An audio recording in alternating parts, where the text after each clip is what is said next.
রাধে রাধে প্রিয় বন্ধুরা, আশা করছি সবাই খুব ভালো আছো। আমরাও ভালো আছি। তো দেখো, আমি আজ বানাবো কাবুলি ছোলা আর ডিম দিয়ে দারুণ স্বাদের একটি রেসিপি, যেটা হয়তো অনেকেই বানিয়ে থাকো বাড়িতে। তো আমি যেভাবে বানিয়েছি খুবই সহজভাবে ঘরে থাকা সামান্য কিছু উপকরণ দিয়েই এই রেসিপিটা বানিয়েছি। তো সেই রেসিপিটাই তোমাদের সাথে শেয়ার করছি, চলো দেখে নাও। তো রেসিপি পছন্দ হলে প্লিজ একটা লাইক করে দিও, আর অবশ্যই আমার চ্যানেলটি সাবস্ক্রাইব করে নিও। তো ছোট্ট একটা কমেন্ট করে জানাবে কেমন লেগেছে তোমাদের। পুরো ভিডিওটা দেখার অনুরোধ রইল। নতুন বন্ধু হয়ে থাকলে চ্যানেলে অবশ্যই আমার চ্যানেলটি সাবস্ক্রাইব করে নিও, আর পুরনো বন্ধুদের জানাই অসংখ্য অসংখ্য ধন্যবাদ। তো দেখো, কাবুলি ছোলাটাকে আমি রাত্রিতে ভিজিয়ে রাখবো। তো আমি যেহেতু সকালে তরকারিটা বানাবো, তো তার জন্যে আমি রাত্রিতে এটাকে ভিজিয়ে নিচ্ছি। তো এখানে দেখো, এই বড় গামলিটার মধ্যে আমি কাবুলি ছোলাটাকে ভিজিয়ে নিচ্ছি।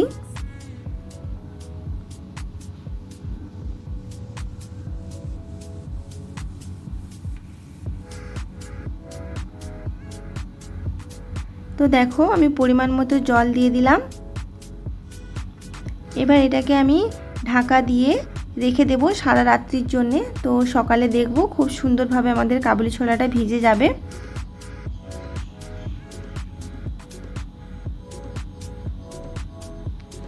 তো এই তো দেখো, কাবুলি ছোলাটাকে আমি ঢাকা দিয়ে রেখে দিলাম সারা রাত্রি। তো দেখো, সকালে এই যে সকাল হয়ে গিয়েছে, আমি সকালে এটা বানাবো। তো কাবুলি ছোলাটা আমার খুব সুন্দরভাবে ফুলে উঠেছে। আর এখানে ডুমো ডুমো করে আলু কেটে নিয়েছিলাম। তো ছোলা দিয়ে আলু দিয়েই তরকারিটা বানাবো। তো প্রেসার কুকারের মধ্যে আমি কাবুলি ছোলাটা নিয়ে নিলাম, আর নিয়ে নিলাম ডুমো ডুমো করে কেটে নেওয়া আলুগুলো। তো ভালোভাবে পরিষ্কার করে ধুয়ে নিয়েছি জল পাল্টে পাল্টে। এবার আমি দিয়ে দিলাম পরিমাণ মতো লবণ, আর দিয়ে দেব হলুদ গুঁড়ো। এবার আমি প্রেসার কুকারের ঢাকাটা লাগিয়ে আমি এটাকে সেদ্ধ করে নেব। তো দেখো, এই রকম 80% মতো আমার সিদ্ধ হয়ে গিয়েছে। এবার আমি একটা কড়াই বসিয়ে দিলাম। কড়ার মধ্যে দিয়ে দিলাম পরিমাণ মতন তেল, জিরে ফোড়ন, আর দিয়েছি একটা তেজপাতাকে ছিঁড়ে মাঝখান থেকে ছিঁড়ে দিয়ে দিলাম। এবার এখানে দিয়েছি গ্রেট করা আদা।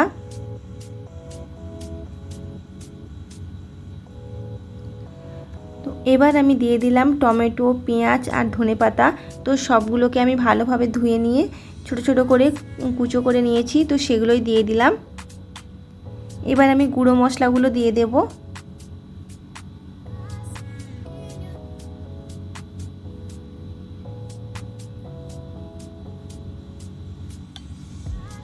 তো দেখো, এখানে হলুদ গুঁড়ো, লঙ্কা গুঁড়ো আর দিয়েছি জিরে গুঁড়ো। এবার সবগুলো উপকরণকে আমি একটু জল দিয়ে হালকা করে কষিয়ে নেব।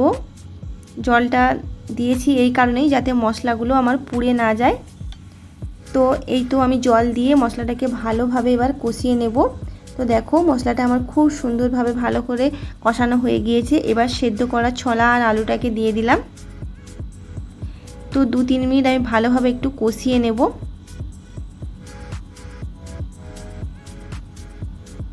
তো ছোলায় যেহেতু প্রচুর পরিমাণে প্রোটিন আছে, তার জন্য খুবই হেলদি এই কাবুলি ছোলার তরকারিটা। তো খুবই হেলদি একটা রেসিপি। তো এটা তো আমরা রুটি, পরোটা, লুচি সবার সাথেই খুবই ভালো যায়।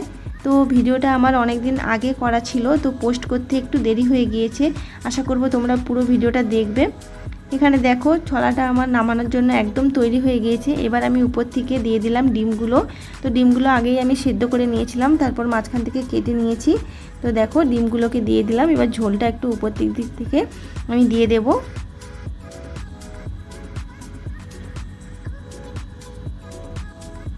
তো আমার একদম হয়ে গিয়েছে, গাঢ় গাঢ় হয়ে গিয়েছে। এবার নামানোর আগে আমি দিয়ে দিলাম ভাজা জিরে গুঁড়ো।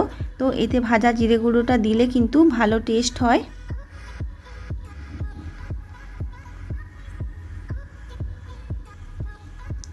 তো দেখো, এবার আমি নামিয়ে নেব। একদম আমার কাবুলি ছোলা আর ডিমের রেসিপিটা একদম আমার তৈরি। তো তোমাদের কেমন লেগেছে পুরো ভিডিওটা একটা ছোট্ট কমেন্ট করে জানাবে। আজকের মতন টাটা, ধন্যবাদ।